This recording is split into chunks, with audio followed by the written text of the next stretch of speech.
apenas salida de mi infancia, que fueron en el marco de unos congresos que se organizaban en América Latina llamados congresos, no los congresos panamericanos del niño que organizaba el Instituto Interamericano del Niño, sino unos congresos latinoamericanos que de alguna forma venían a ocupar ese lugar vacante que la crisis del tutelarismo clásico había dejado, y se hicieron varios, y uno en Buenos Aires, en el centro armenio, quizás alguna de las personas que está acá estuvo, y fue un congreso que generó una enorme movilización social, no comparable con esta, pero fue enorme.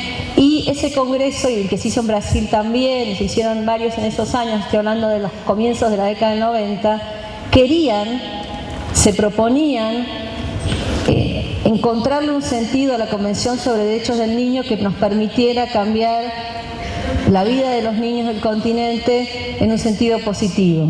Fueron congresos muy aspiracionales, y esa mística, esa energía y esa magia, si quieren, se fue enfriando, y al final las discusiones de derechos del niño se convirtieron en un poco tecnocráticas, si se me permite la expresión.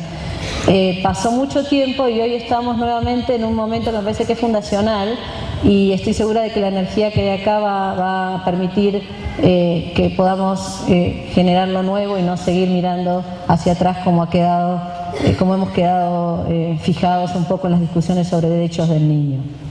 La primera cuestión que me gustaría esta tarde conversar con ustedes tiene que ver con que la discusión de cómo se pasa de la retórica de los derechos a la realidad de los derechos requiere necesariamente hacer un balance no solo del impacto de la Convención sobre Derechos del Niño en nuestra región, que es a la que me voy a referir, no podría hacerlo respecto a otras partes del mundo, sino también, y este es un primer elemento que me parece que permite introducir cosas nuevas, un balance del impacto de todo el amplio corpus iuris de protección de derechos humanos de niños, y cómo ese amplio corpus iuris ha impactado en nuestra región y en nuestro país en estos ya más de 20 años. En este sentido, me parece que entonces cuando hablamos de cuáles son los derechos o el entramado normativo que queremos que se realice, que queremos que sea exigible, no debemos reducir la cuestión al corazón del corpus iuris, de este cuerpo normativo de protección de derechos de niños que es la Convención sobre Derechos del Niño, sino que tenemos que además considerar la enorme producción normativa que ha habido en estos 20 años que se refiere tanto a normas internacionales como a normas del sistema regional, del propio sistema americano de protección de derechos humanos, básicamente no solo la Convención Americana, sino también el Protocolo de San Salvador. Me refiero a todas las reformas que ha habido en la Argentina a nivel provincial en lo que se refiere a los procedimientos, en lo que se refiere a las normas administrativas. Me refiero a reformas legislativas nacionales, particularmente a la Ley Nacional de Protección de Derechos del Niño, que ha tenido un impacto estremecedor en términos de transformación de la institucionalidad referida a la protección de la niñez y al cambio de las prácticas, etc. Entonces, este es mi punto de partida. Cuando yo pienso en cuáles son los derechos que tenemos que hacer exigibles o que tenemos que respecto a los cuales tenemos que superar el momento retórico, entonces me parece que el ejercicio debería ampliarse y no quedarse circunscripto a el principal tratado que disparó estas reformas, que es la Convención sobre Derechos del Niño. Esto no significa quitarle centralidad a la Convención sobre Derechos del Niño, ni minimizarla, ni soslayarla. Lo que significa es proponer de ese tratado, entre muchas lecturas posibles, una lectura que sea integradora y que se conecte con todo lo que ha pasado, en muchos casos probablemente como consecuencia de que se adoptó ese tratado. Pero hoy la Convención del Niño no está más sola. Este es el punto que quería hacer. Y entonces todas nuestras discusiones relacionadas con este tema deberían partir de este amplísimo, insisto con la expresión jurídica, pero tiene sentido, cuerpo normativo, que regula los derechos de los niños. Esta era la primera cuestión que yo quería señalar para iniciar este intercambio. El segundo punto que me gustaría traer a la discusión se refiere a que también deberíamos tener presente la forma en la que se dio este proceso gradual de reconocimiento de derechos de niños acá sí puedo decir a nivel mundial. Y a mí me parece que algo que perdimos de vista en América Latina por razones que yo no puedo explicar esta tarde, pero que que se pueden estudiar, es que la idea de que los niños tienen que ser cuidados, de que los niños tienen que ser protegidos, de que los adultos tienen intensos deberes hacia la infancia. En definitiva, la regla de protección especial a la infancia, que es una norma muy importante en el derecho internacional. Nosotros los juristas, cuando una regla no está en un tratado, pero es como si lo estuviera, tiene la importancia y la exigibilidad como una regla de un tratado, decimos que es una regla, es un latinazgo, pero tiene sentido ponerlo ahora acá, de jus o jus cogens, ¿sí? La regla de protección especial a la infancia era eso aún antes de la Convención sobre Derechos del Niño. ¿A qué me refiero? A que como especie, desde que ingresamos a la cultura, y no voy a hacer yo la discusión ni traer esta tarde un debate sobre cuál fue ese momento fundacional de la humanidad, lo que está claro es que se ha transmitido, y en esto el lenguaje ha sido fundamental, un registro cuidadoso respecto de cómo se cuida la cría humana. Y sin esa sabiduría y sin ese registro milenario, la cría humana no sobrevivía. Y esa intuición básica y ese registro básico que nos define como especie está presente en todas las culturas, en todas las épocas, en todas las tradiciones jurídicas. Es una característica de todos los sistemas jurídicos del mundo.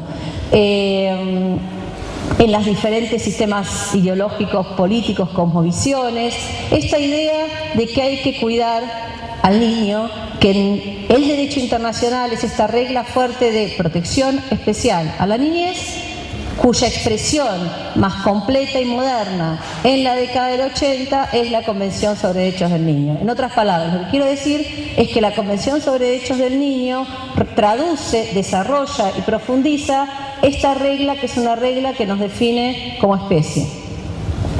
Ahora, como ustedes saben bien, en esa época, en la que previa a la Convención sobre Derechos del Niño, por decirlo así, en la época en la que la forma de proteger a la niñez se administraba dentro de lo que los teóricos llamamos el tutelarismo clásico, el complejo tutelar clásico, la manera de proteger a la niñez tenía unas dificultades. Esto es, lo que hoy llamaríamos derechos económicos, sociales y culturales de los niños. Esto es que un chico vaya a la escuela, primero, que un chico tenga una familia, y si no la tiene, que el Estado le consiga una, que vaya a la escuela, como les dije, que pueda jugar, que pueda descansar, que esté sano. Todos esos derechos estaba fuera de discusión que tenían que ser asegurados a los niños. El problema que había en esos años era cómo se garantizaban esos derechos. Pero el problema no es un juego de palabras, sino es una cuestión menor. Sabíamos, culturalmente teníamos inscrito el mandato de cuidado de los niños y el derecho, y esto se ve más claro sobre todo desde fines del siglo XIX, recoge este mandato en normas internacionales. Yo podría hacerles, no lo voy a hacer, el relato de todas las normas que Naciones Unidas, la Liga de Naciones aprobaron relacionadas con la protección de los derechos de los niños. Esto estaba claro. Ahora, cada vez que se reglamentaba o se ponía en acto esa forma de tender a la protección, aprendimos que en lugar de quedar más protegidos, los niños quedaban en una situación de mucho mayor desamparo, violencia, abuso, etc. Pero no perdamos de vista la idea de protección, y en esto me quiero concentrar. Y en todo caso, lo que podemos ver de esta época era que la forma, si quieren, la matriz utilizada para proteger a los niños en esta primera etapa de la modernidad, de los mecanismos de protección a la niñez en la modernidad, era una matriz que reconocía intensos deberes a los adultos, sobre todo, y en esto es una diferencia sustancial con lo que vamos a ver en un rato, que son los tiempos actuales, posconvención, un intenso deber de los adultos de proteger a los niños, pero un adulto que no estaba tan conectado con un deber político del Estado de asegurar esos derechos, porque básicamente las discusiones de protección eran del orden de lo privado y del derecho privado, el derecho de familia, por ejemplo, salvo para aquellos niños que no tenían familia. Los niños del Estado, los niños sin familia, eso sí, ingresaban a una discusión de tipo público que dio lugar a lo que ustedes conocen del paternalismo injustificado. Pero entonces estaba claro que el adulto tenía un intenso deber de protección, pero lo que no estaba ni siquiera claro, lo que no existía, era el mínimo registro de que tenía alguna relevancia el niño que estaba siendo protegido.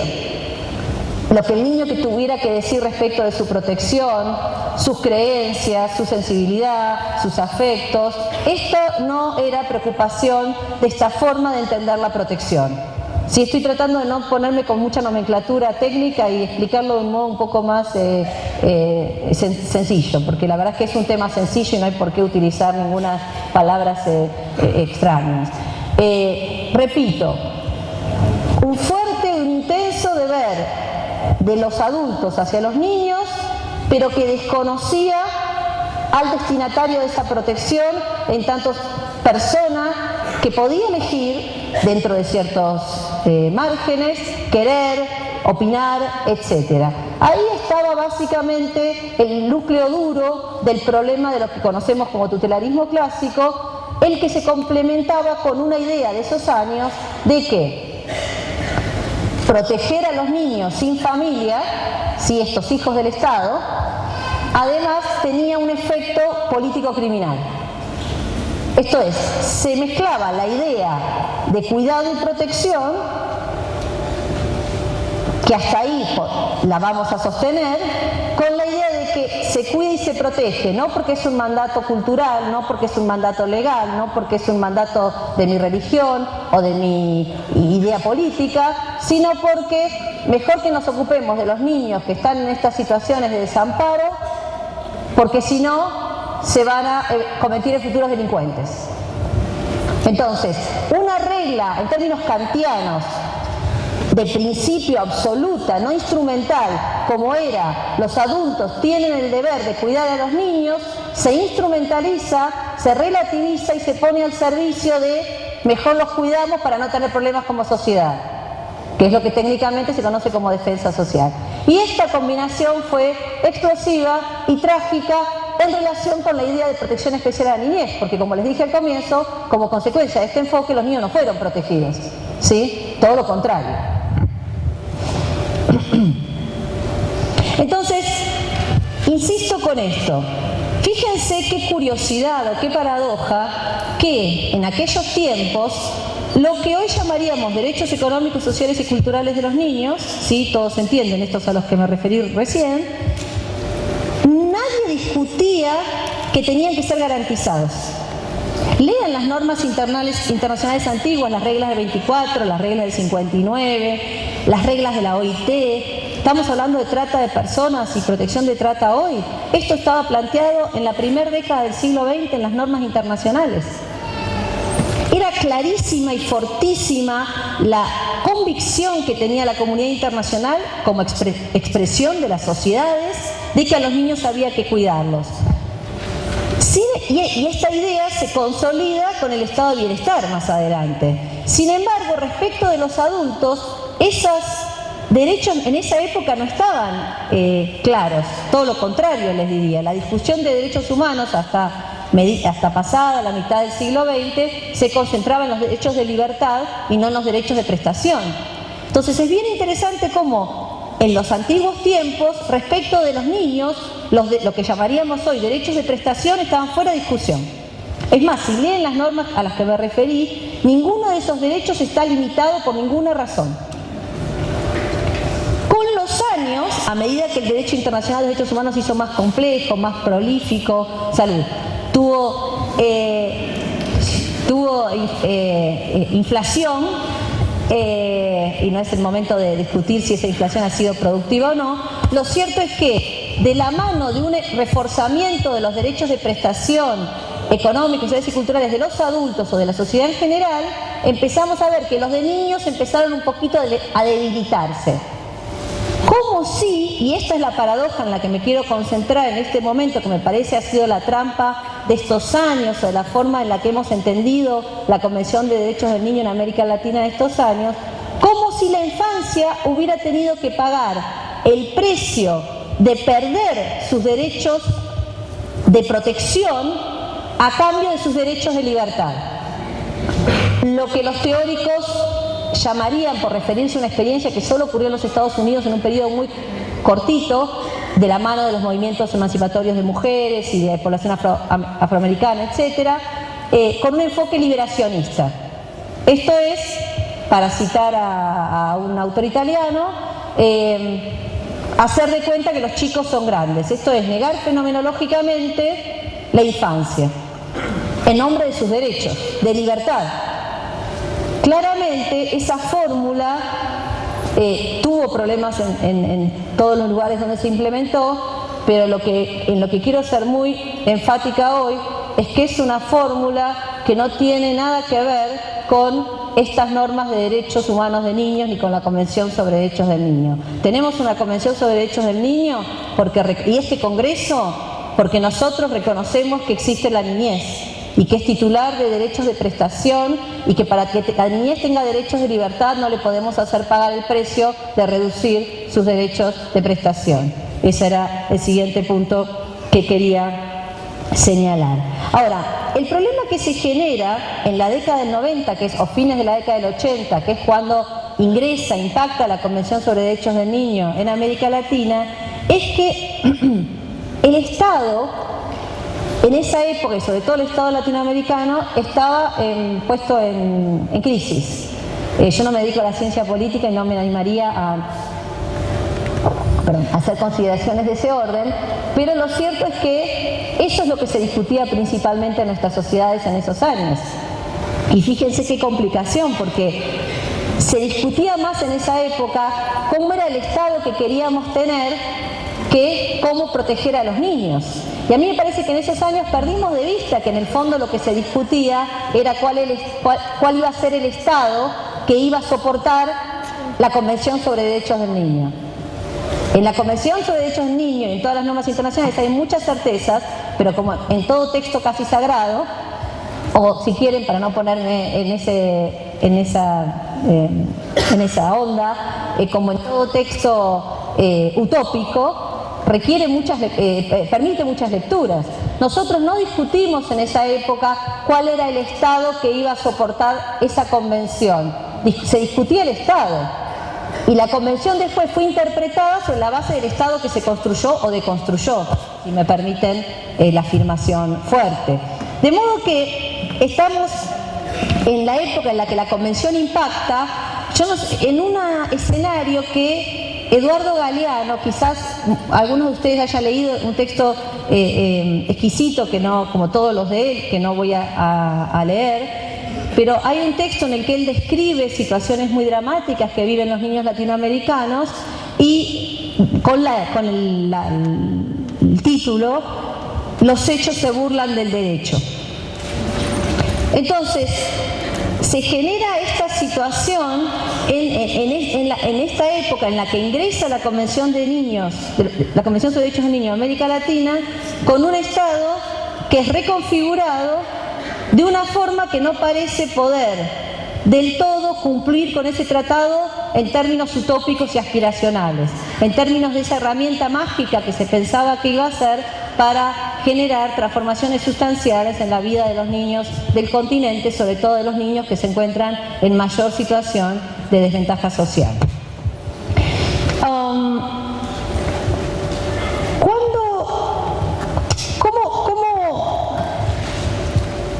¿Cómo ingresa la Convención sobre Derechos del Niño en este contexto de crisis del estado de bienestar, de refundación del estado de bienestar y de crisis del modelo tutelar clásico? En esto también sobre este punto quiero hacer una consideración. Esta forma de entender la protección a los niños, que les digo estaba desde antiguo, pero tenía los problemas a los que me referí hace un rato, cuando llega la Convención sobre Derechos del Niño a América Latina, estaba en una crisis terminal de legitimación. Teórica, porque las teorías que habían soportado al tutelarismo clásico, al complejo tutelar clásico, ya no se estudiaban más en ninguna universidad, ya habían sido completamente puestas en cuestionamiento. Es más, yo suelo decir que por un problema propio del tutelarismo clásico, que es la idea de la autonomía y que yo llamo del autismo autoinducido del derecho de menores clásico, la gente de menores no se enteró que todas esas teorías ya estaban pasadas de moda en todo el mundo, porque no iban a los congresos de derecho penal, de derecho constitucional, de derecho de familia, no se enteraron. Entonces, ¿cierto? Seguían cerrados y posteriormente corporativamente atrincherados en las prácticas que habían desarrollado a lo largo de casi 80 años en la Argentina y en toda América Latina, y no se enteraron, les falló la inteligencia institucional. Digamos, Castoriadis es un problema de este tipo. No se enteraron que el mundo había cambiado y que las teorías que sustentaban esas prácticas hacía 80 años ya no estaban más de moda. Entonces, crisis terminal, teórica, pero además crisis de sentido, crisis empírica, estas ideas de, por ejemplo, en la materia de penal de menores o penal juvenil, que los menores entran por una puerta y salen por la otra, que los reformatorios son fábricas de delincuentes. Era todo un vaciamiento de una práctica que encontraba a toda esta forma de entender la protección a los niños completamente en crisis cuando llega la Convención sobre Derechos del Niño a nuestro país y al continente con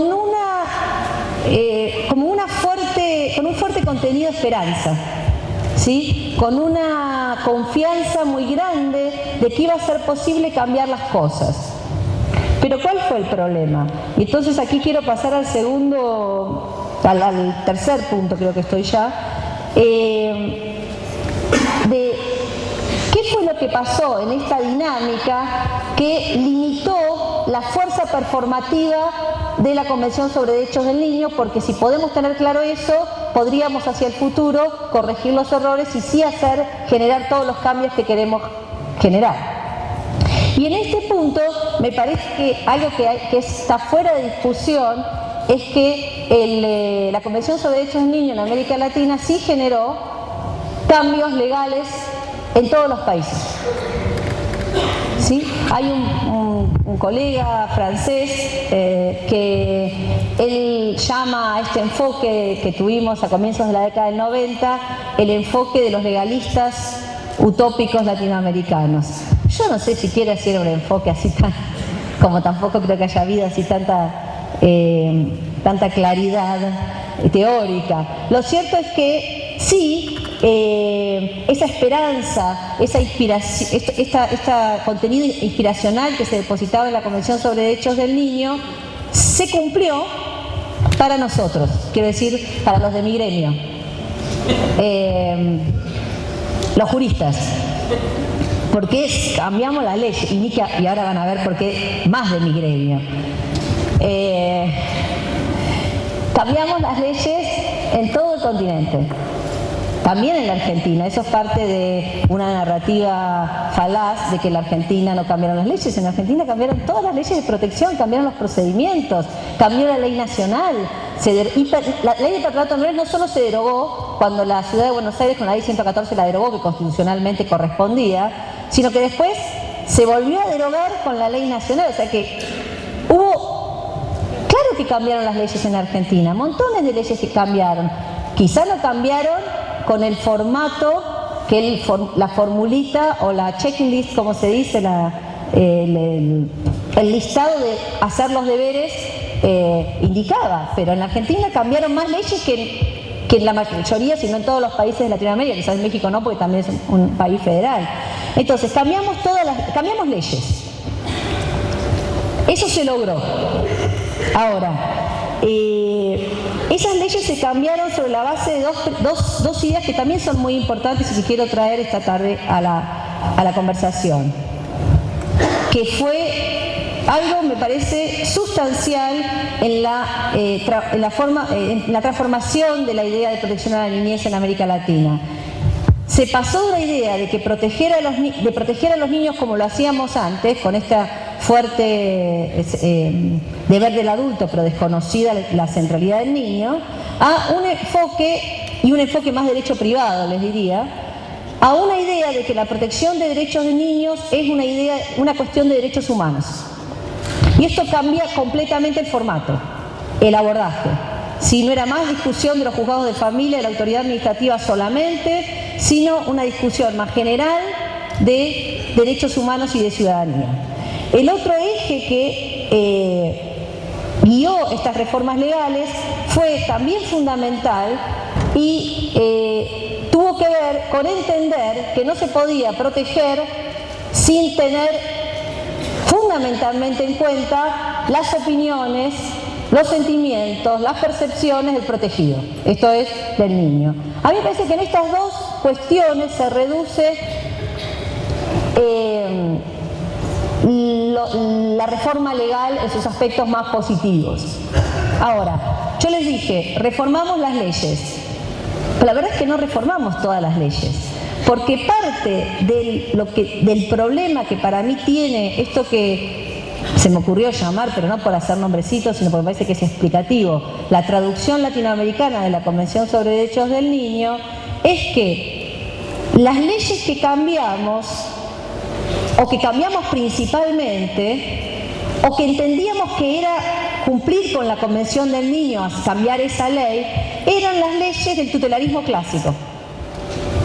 Y para mí ahí hubo un error de enfoque, de encuadre, que lo puedo explicar, pero bueno, no es la oportunidad, tiene sentido en algún momento, pero que creo explica después todos los problemas que tuvimos, para no ponerme tan crítica. Lo que quiero decir es que con la aspiración de la Convención sobre Derechos del Niño era: vamos a transformar la vida de los niños y vamos a transformar la condición jurídica de la infancia. De toda la infancia, lo deben haber leído, de todos los niños, no solo de los niños institucionalizados, no solo de los niños que estaban siendo tutelados por los sistemas judiciales administrativos. Sin embargo, por esta dinámica que trato brevemente de referirles, cuando se decía, bueno, tiene que cambiar su legislación de acuerdo con la Convención, lo que se le pedía al país es: ¿derogó su Código de Menores o no lo derogó? No, pero mire que resulta que en este país hay leyes de educación, está el Código Civil, hay normas administrativas. Este además es un país federal, así que tenemos todas estas normas en las diferentes provincias. Bueno, está la ley de medios audiovisuales, está la ley, todas las derechos sexuales y reproductivos. Hicimos un montón de leyes que tienen que ver con los derechos de los niños. Ah, no, mire, pero no derogó la ley de menores. No derogó el régimen penal juvenil.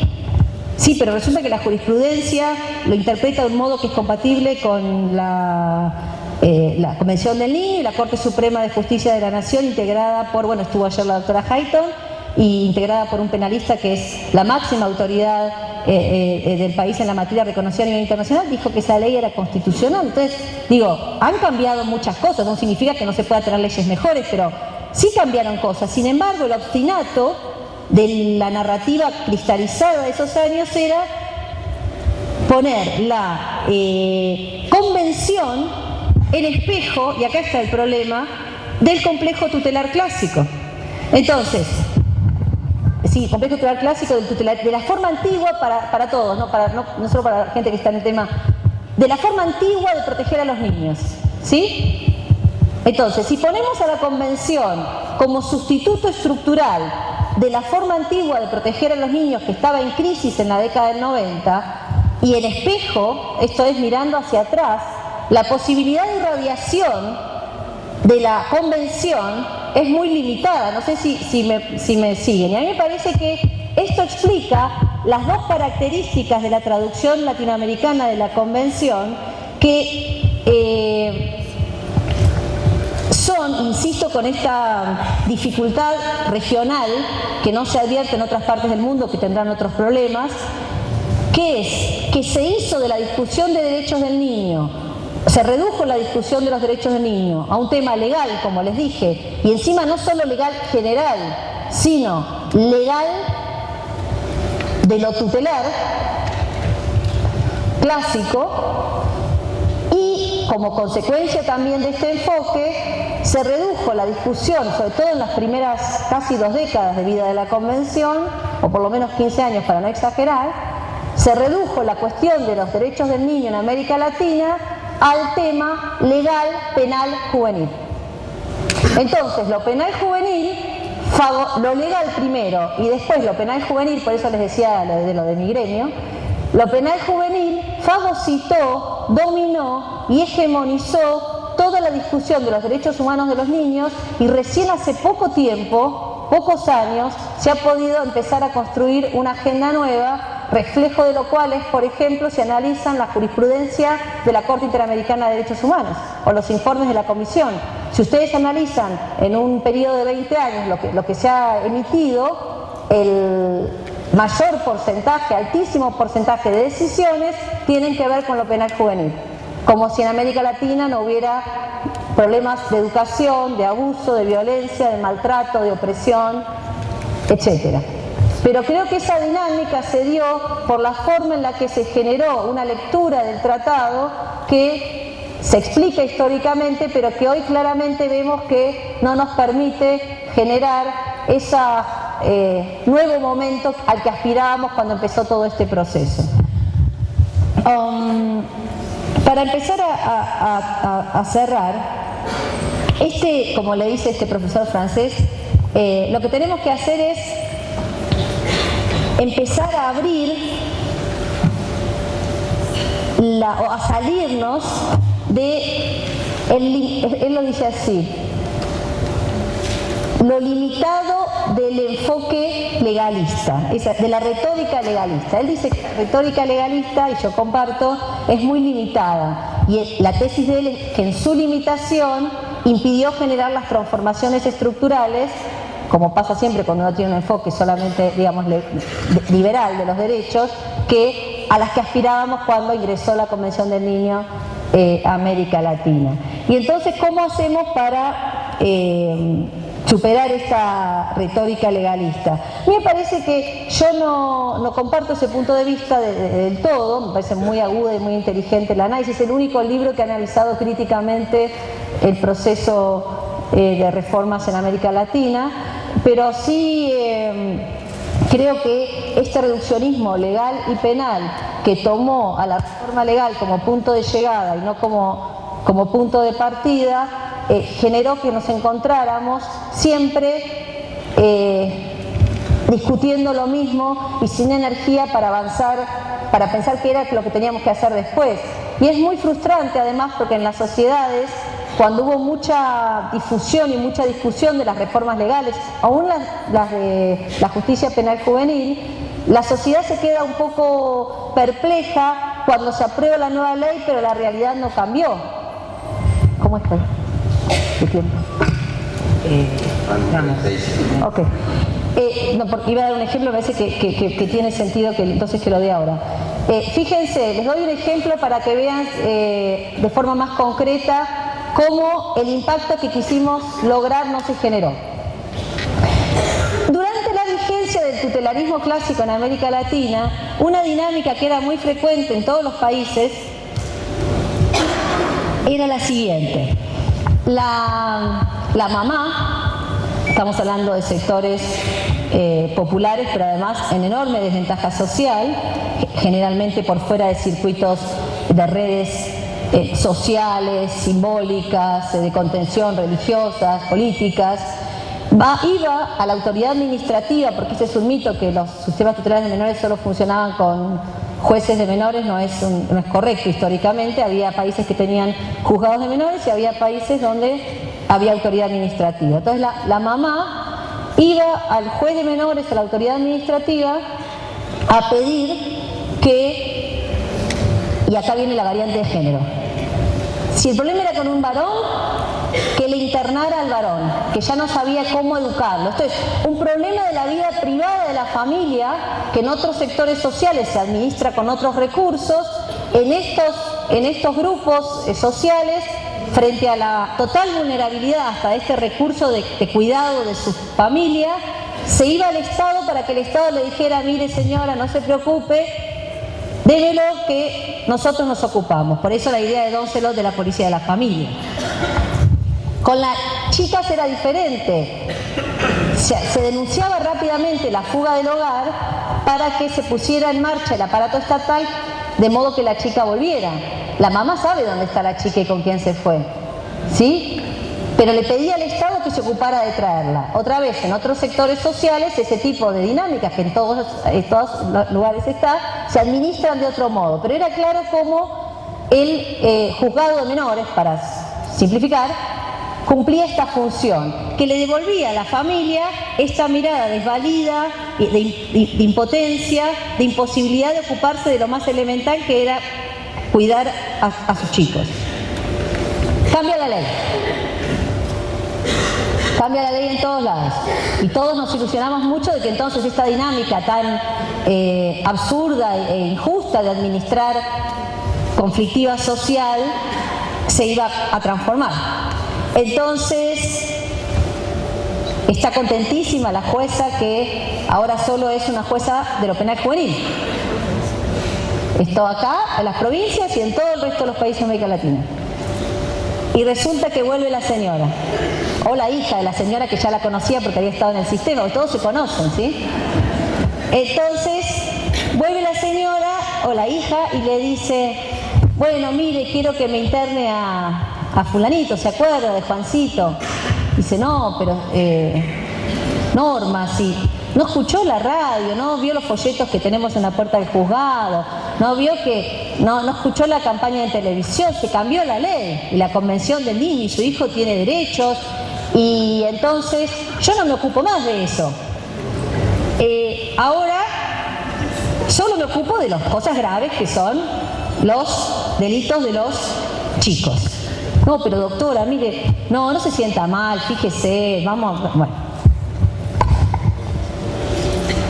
A la semana, al mes, a los 2 meses, a los 3 días, la mamá vuelve al juzgado con una denuncia penal contra su hijo. Y esto lo relevé en la Argentina y lo relevé en por lo menos 15 países latinoamericanos.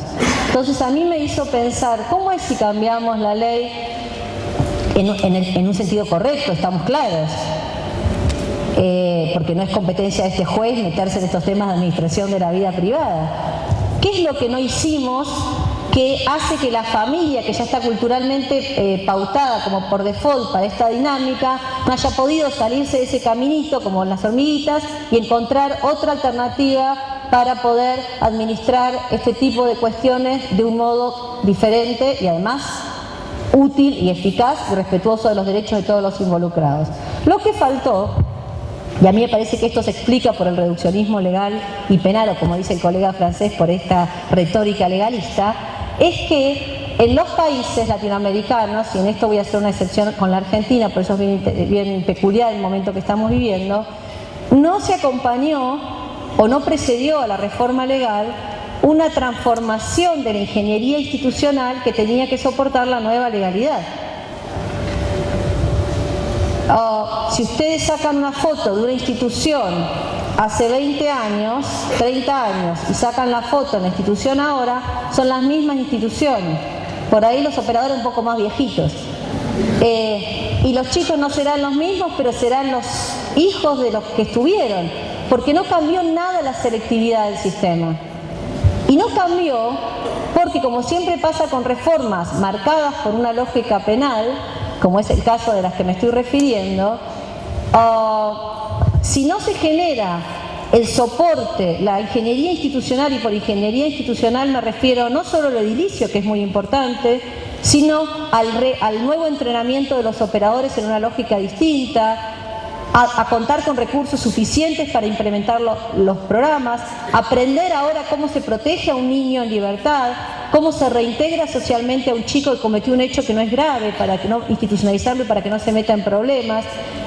Si no se regenera todo eso primero, aunque la ley diga la privación de libertad es la última ratio, aunque la ley diga vamos a tener tales y cuales formas alternativas, eso no se va a concretar y la madre va a volver a la semana, o el chico infractor que tuvo la salida alterna va a volver a los 2 meses con un hecho más grave, y ahí sí, con todas las garantías legales, vamos a poder meterlo preso por muchos años. Si esto es un logro, si esta es una victoria, algo huele a podrido en Dinamarca, por citar al gran escritor inglés. Entonces,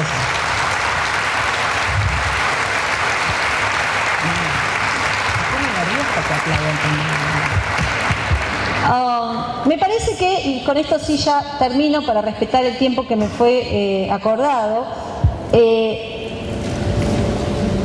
¿cómo podríamos entonces, algunos elementos ya los planteé, esto de ampliar el marco de los derechos, que no solo y todo es la Convención sobre Derechos del Niño, o no solo y todo es la Ley 26.061, son las leyes provinciales, son los dispositivos administrativos, son los códigos contravencionales o las leyes de falta, todo hace al tema que estamos hablando.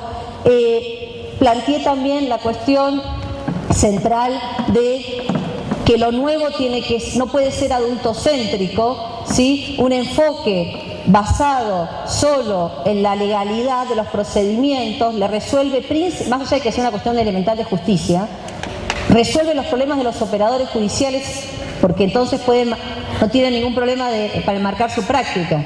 Pero los chicos no entienden nada porque no hemos sido capaces de generar una legalidad, un debido proceso que sea decodificable para los destinatarios. Eso no lo construimos. Entonces, esa es también la tarea de construir eso y de salir de este reduccionismo legal y penal para que, ustedes saben que cuando se habla de exigibilidad de derechos, de pasar a la realidad de los derechos, y en este sentido la Convención ha sido fundamental, lo que está en juego es que los derechos que están en esas normas no dependan de la coyuntura, del voluntarismo, como era en los tiempos del sistema tutelar clásico, de la sensibilidad, de que la gente sea muy sensible a los niños, entonces se dedica a esos temas y se preocupa por los niños, sino que claramente tienen que ser recreados esos mecanismos de garantía.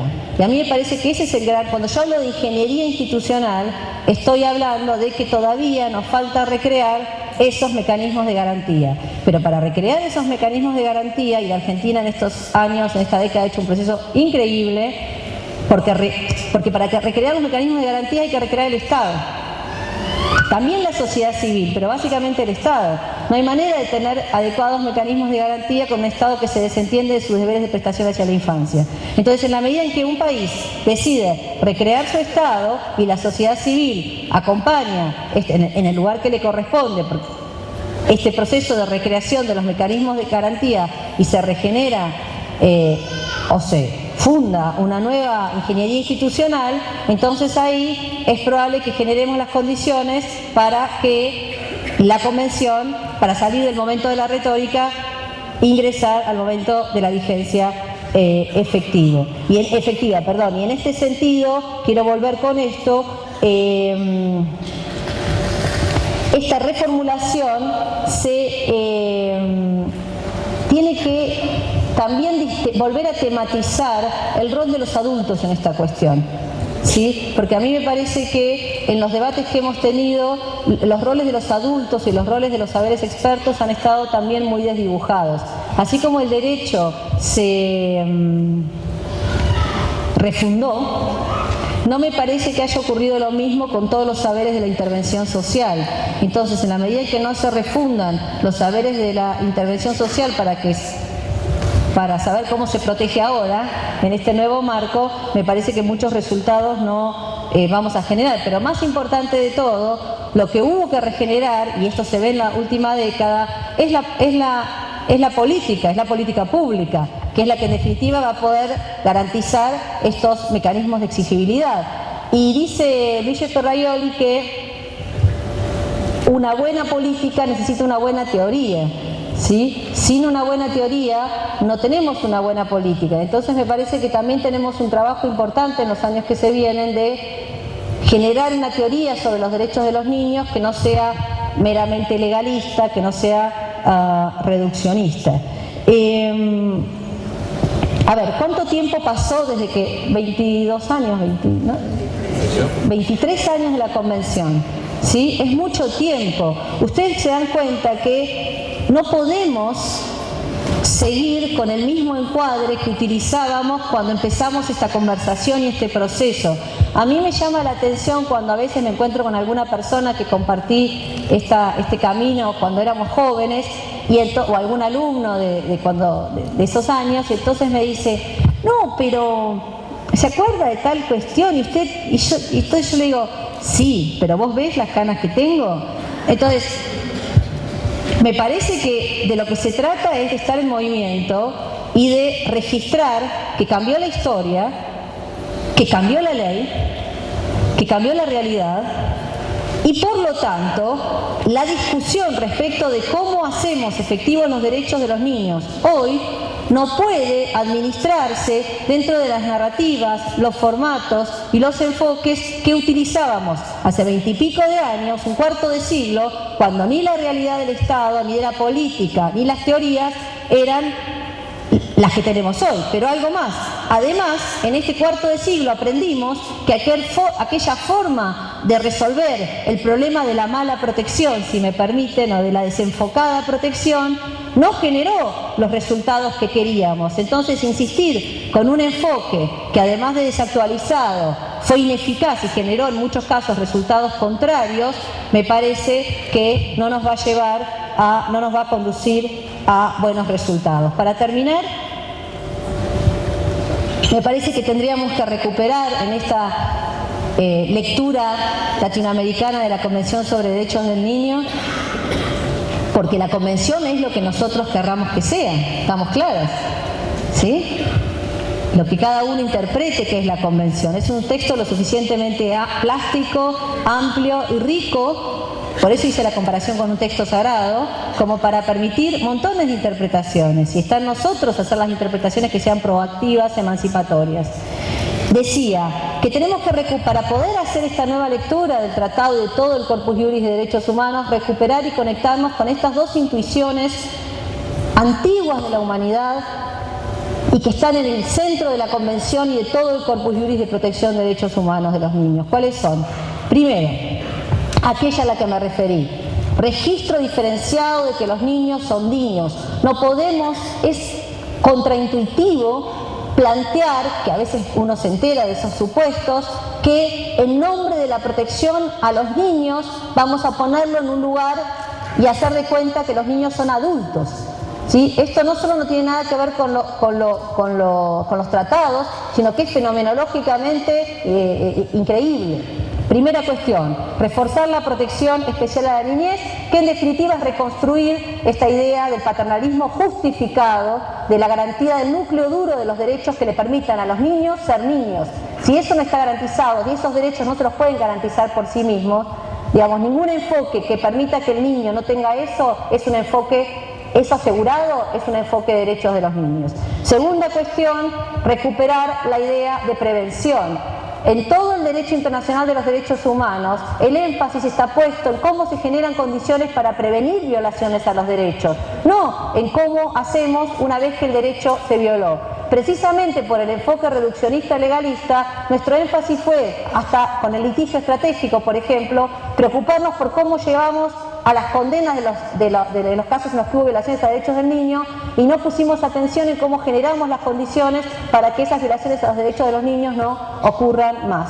Y eso es, el territorio de la prevención es el territorio de lo político. Este es un debate muy largo que tenemos juristas y cientistas políticos, pero haber hecho toda la discusión de derechos de niños a una cuestión de litigio estratégico tampoco nos ha llevado a buenos resultados, ni acá ni en ninguna parte del mundo, está súper probado. Entonces, quería decirles, en definitiva, me parece que el desafío, y para pensar este tema no en espejo del pasado, sino hacia adelante, en lo que tenemos que focalizarnos es no cómo intervenimos cuando fracasa la prevención. Está claro que si fracasa la prevención y hay una vulneración de un derecho del niño, ahí para eso estamos los abogados, para hacer justicia. Pero la principal fuerza de nuestro trabajo teórico, político, de nuestra energía, debería concentrarse en generar esas condiciones que la Corte Interamericana de Derechos Humanos dijo en su fallo, en su sentencia, en la primera sentencia que habló de esto, que es la sentencia del caso Villagrán Morales y otros contra Guatemala, conocido como el caso de los niños de la calle. En esa sentencia la Corte Interamericana de Derechos Humanos dijo algo extraordinario que a mí me sorprende cómo quedó ahí. Puso una regla fortísima vinculada con este tema, pero el reduccionismo penal no la tapó. La Corte Interamericana dijo que lo que los estados están obligados a hacer para cumplir con la Convención del Niño, con la Convención Americana de Derechos Humanos, el artículo 19, que es el artículo de Derechos del Niño, es generar condiciones para que los niños vivan vidas dignas de ser vividas.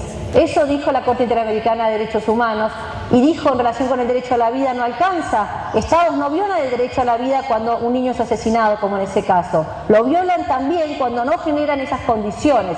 Y esas condiciones, a esas condiciones me vamos a la Corte, yo no lo dije. Pero la Corte, no lo dice la Corte Interamericana. Pero esas deberíamos tenerlo más, debería también la Corte tenerlo más en cuenta.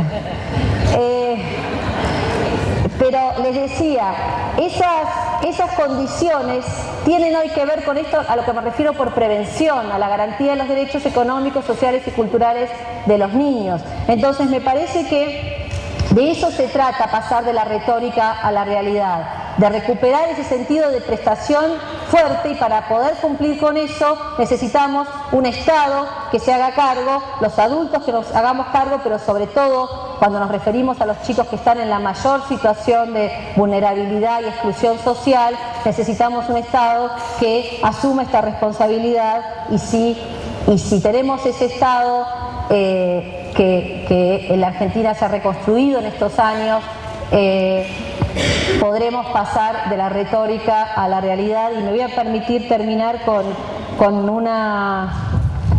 unas palabras que dijo un sabio, un rabino hace cientos de años, que es una persona muy inteligente y que para mí tiene una actualidad estremecedora. Por ahí muchos lo conocen estas palabras, pero que me parece que nos sirven para entender entonces cómo seguimos. Y él decía, si no soy yo, ¿quién lo va a hacer? Y si no es con otros, esto es ustedes, ¿con quiénes? Me refiero a la gente que se toma los derechos de los niños en serio. Si no es ahora, ¿cuándo lo vamos a hacer? Y eso me parece que en definitiva es de lo que se trata la discusión que quise presentarles esta mañana. Es ahora, es con ustedes, y sí para el futuro, y no obsesionados con cómo funcionaba esto en el pasado. Les agradezco la atención.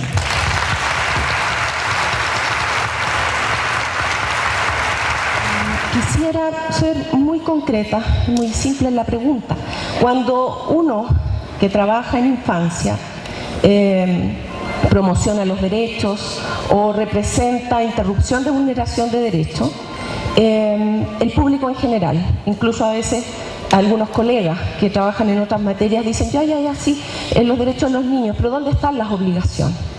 Entonces yo quisiera, desde su expertise, desde su conocimiento, desde su experiencia, poder a lo mejor definir o plantear qué es lo que deberíamos entender como las obligaciones de los niños frente a un mundo tan adulto y tan con una retórica como la que usted se ha referido. Gracias. ¿Contesto así? ¿Sí?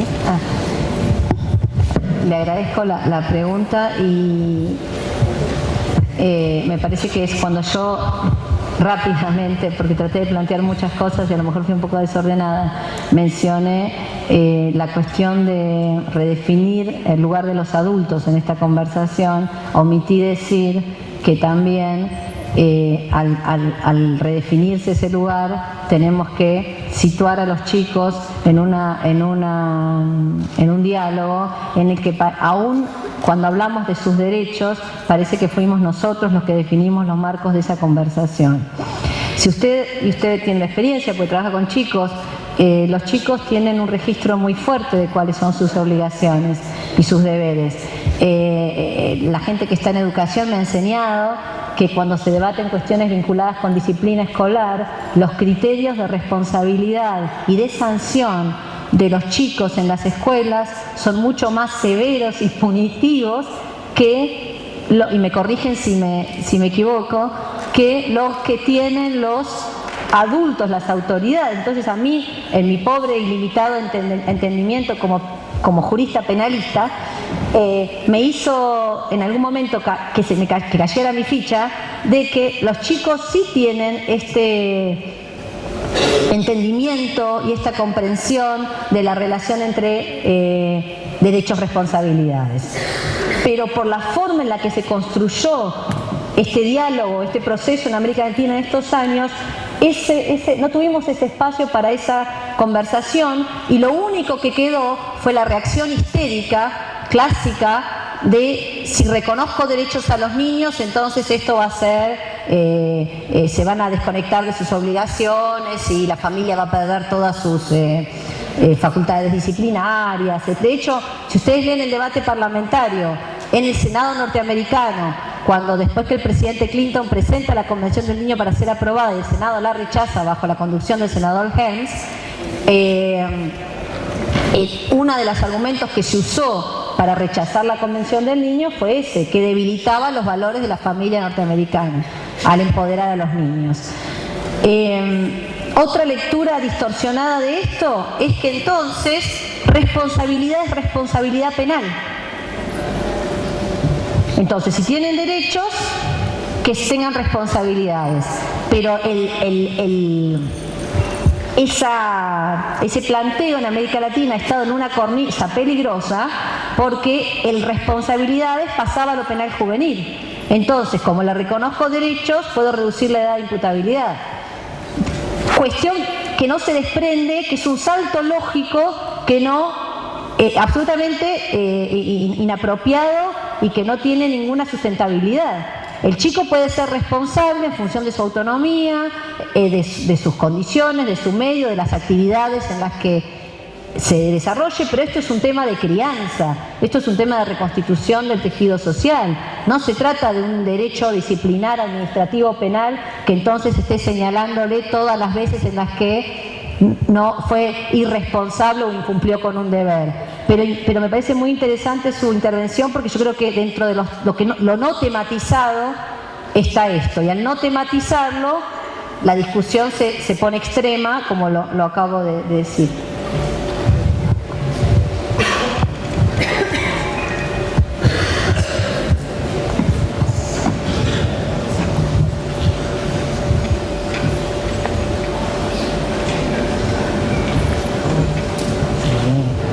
Hola. Hola. Buenas tardes. Realmente su exposición e interpretación de la realidad con respecto a derechos de niñez es muy congruente con nuestra experiencia. Mi nombre es Lilia Armando y soy presidente de una ONG. Nuestra experiencia nos encuentra en estos momentos lidiando con situaciones de graves violaciones de derechos de niñez por parte de autoridades de un Estado provincial que, entre otras cosas, frente a esta lucha nuestra por la plena vigencia, con una postura parecida a la que usted plantea aquí, si no soy yo, ¿quién lo va a hacer?, si no es con otros, con quiénes, y si no es ahora, ¿cuándo? Esa es nuestra posición, pero lo único que hemos logrado con esa posición por parte son niños que están bajo la guardia del Estado provincial, ha sido que, como toda respuesta, directamente nos dieran la guarda de esos chicos, de algunos de esos chicos, y nuestra frustración, eso que usted menciona como la frustración, lo que uno encuentra frente a no solo la no aplicación y no solo la no creación de las condiciones, sino también la violación de derechos por parte del Estado, y cuando después vos vas a ulteriores instancias, por ejemplo, al Poder Judicial, te encontrás con que hay un sistema de relaciones que impide cualquier progreso en ese sentido. Entonces mi pregunta concreta es, ¿a dónde recurrir? ¿Qué podemos hacer? ¿Quién nos va a ayudar cuando es el Estado mismo el que está violando los derechos de los niños y de los adolescentes? Necesita un abogado.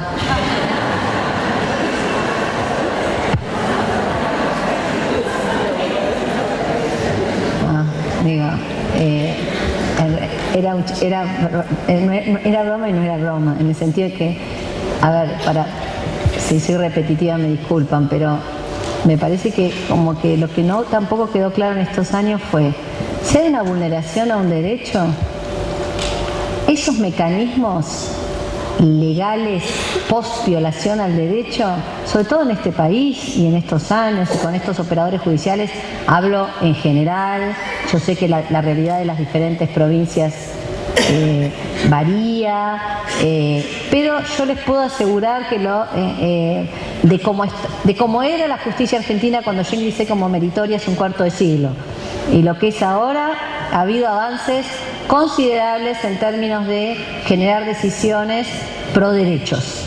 Recuerden que en los antiguos tiempos la autoridad judicial tenía un perfil más inhibido de promover derechos, y eso cambió, ¿sí? Lo que se llama en derecho constitucional activismo judicial, esto se ve en muchos operadores. No digo que sea en todo el país, sé que hay excepciones, pero el punto que usted señala, cuando está la violación al derecho, el remedio legalmente yo creo que existe ya hoy en todos lados. Claro que ahí sí necesita un abogado y necesita, digamos, seguir unos procedimientos. El punto al que yo quise apuntar fue que no podemos hacer de litigar casos solamente toda la cuestión de la garantía de los derechos humanos de niños. Entonces, la incidencia real y eficaz para cambiar lo que queremos cambiar viene de la mano de la política pública y de incidir en el nivel de la reformulación de la intervención administrativa, de las prácticas, no con el caso tal y el caso cual. Eso hay que asegurarlo porque es un imperativo elemental de justicia, pero no puede ser el sentido principal de toda nuestra actividad. ¿Sí? Ahora sí, para no... Usted hizo una pregunta muy técnica, después si me dicen qué provincia, seguramente deben estar las autoridades acá y seguramente van a poder canalizar o de qué jurisdicción, no sé si de dónde viene la inquietud precisa, que así en general no le puedo responder. Sí, la última pregunta porque estamos ya sobre la hora y para ser respetuosos con el tiempo. Bueno, para Mari, que es Grisel Ginkov de Buenos Aires, más que todo dos inquietudes en cuanto a esto. Te sentí hablar del paternalismo clásico en pasado, en el cual dentro de la protección integral yo noto que en ciertos territorios, más allá de todo el esfuerzo de la política nacional de niñez, que fue un avance y muy positivo en todos estos últimos años, en territorio y en algunas provincias ese paternalismo se mantiene dentro de lo que es el Poder Judicial, y a veces nos pasa que en las medidas excepcionales más allá de que a veces hago el seguimiento por vocación de algunos casos donde en aquel momento hemos tomado una medida excepcional, hoy por hoy esos chicos están bajo un paternalismo, porque no hay un seguimiento, sigue institucionalizado, y cuando uno pregunta el tiempo, eso se mantiene, que entraron con una medida excepcional. Eso hoy por hoy me preocupa, la situación de esos chicos institucionalizados, porque la mirada territorial no siempre es la de la protección integral, más allá de todo lo que viene avanzando la Política Nacional de Niñez en eso. Por un lado eso, por otro lado lo que me he encontrado en territorio es el tema del abuso sexual infantil, que cada vez más, y donde los niños son abusados por otros niños. Entonces nos encontramos con este vacío en el cual dentro del sistema de protección integral, a no haber gente capacitada, considero que esos niños también son víctimas, porque cuando uno ve la historia fueron de abuso intrafamiliar o demás. Entonces es como que uno se encuentra en territorio una generación tras otra con el tema del abuso sexual. Y hoy por hoy estos niños abusadores, por decirlo de alguna manera, también son discriminados, y no veo en territorio cómo poderlo trabajar en cuanto a su protección de alguna manera, más allá del niño víctima también. Nada más que esas inquietudes de lo que uno se encuentra en territorio. Gracias. Es muy importante. Yo puedo intuir... ¿De qué provincia sos vos? Propiamente de Buenos Aires. Porque cuando te escuchaba me recordaba la conversación que habíamos tenido en Santa Fe el otro día. A mí me parece que, bueno, son dos cuestiones diferentes, pero que están bien relacionadas. Que el Estado tenga que intervenir.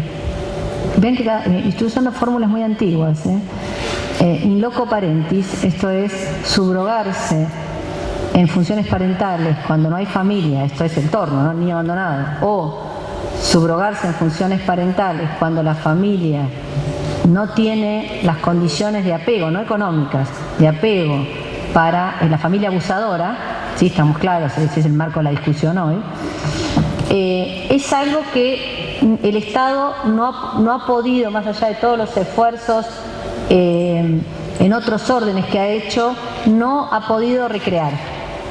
Se entendió que la forma anterior no era compatible con los derechos humanos de los niños. Pero entonces eso se ve mucho, por ejemplo, con algunas discusiones en Rosario, pero sobre todo en la ciudad de Buenos Aires, donde el operador, frente a estos escenarios, por eso yo hablaba del enfoque liberacionista, como no sabe cómo, frente al temor de hacer algo inadecuado, además sin protección institucional, porque las figuras institucionales están muy debilitadas y no tienen, en muchos casos están precarizadas, no tienen cuidado institucional.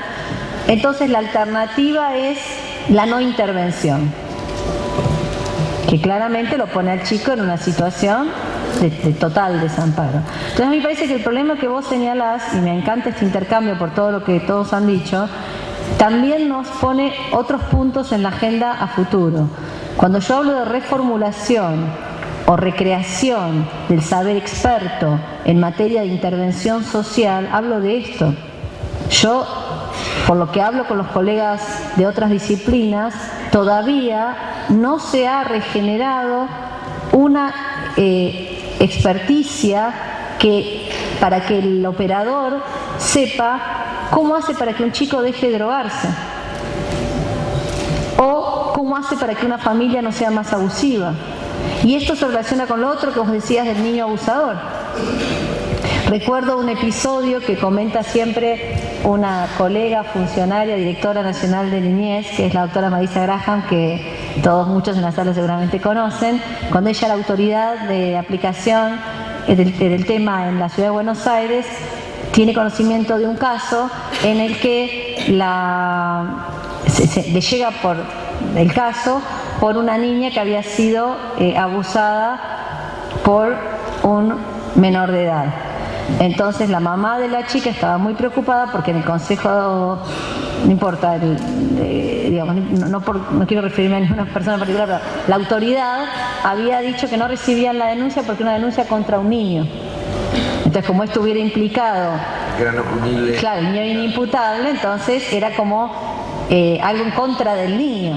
Pero resulta que el niño era un agresor sexual, o por lo menos presunto agresor sexual. No se discutía que los hechos no hubieran ocurrido. Entonces a mí me parece que esa escena demuestra la especie de parálisis o falta de una buena teoría que nos permita hoy situarnos.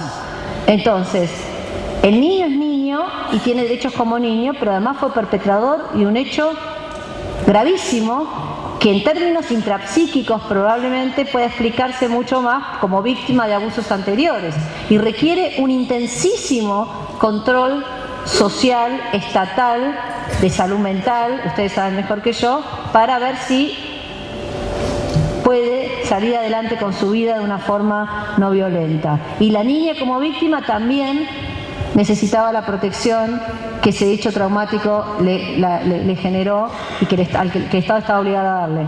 No se pudo resolver esa tensión, porque no se sabe cómo. Digo, más allá de que por supuesto vamos a tener esa frase de que lo viejo no termina de morir, lo nuevo no termina de nacer, digo, para no utilizar son imágenes que son claras y que explican lo que pasa, pero vos decías paternalismo, es que el paternalismo en sí, como la tutela, no es algo endemoniado. La Convención sobre Derechos del Niño, como todo el derecho internacional de derechos humanos, son instrumentos fuertemente paternalistas, pero de un paternalismo justificado. La creación de ese paternalismo justificado no la pudimos hacer. No sabemos. Y eso para mí es el desafío de los próximos años. En la medida en que tengamos un Estado más atento, más recursos aplicados a esto, que tematicemos la cuestión. Me parece que a lo mejor dentro de 10 años, cuando nos volvamos a juntar, tendremos otros problemas, pero estos no los vamos a tener. Lo que es urgente es cambiar el enfoque que nos llevó acá, después de 25 años, sin tematizar esto. No sé si me sé. ¿Puedo hacer una última pregunta? Sí, claro. Es más de apreciación personal. Con respecto al ejemplo que dabas recién de la mujer que hacía la denuncia en el juzgado y sobre la hija, te quería preguntar porque, digamos, 15 años atrás, si se hablaba de derechos, yo creo que se veía como algo muy excluyente, primero en el sentido de que no se lo veía tanto como un medio para garantizar la preservación de un bien, sino como un medio que podía beneficiar una situación personal. Y lo que yo te quería preguntar, y también por el hecho de que estaba demasiado orientado al adulto y se veía al niño como una extensión, como un patrimonio del padre. Y si bien hay una serie bastante numerosa de acontecimientos que llevaron a cabo, que dieron lugar al replanteamiento del derecho en sí, siempre suele haber un acontecimiento desencadenante y que le da más fuerza al replanteamiento. Te quería preguntar qué acontecimiento podrías decirnos vos que ves como fundamental o esencial para el cambio que se viene llevando a cabo. Qué buena pregunta, Mario.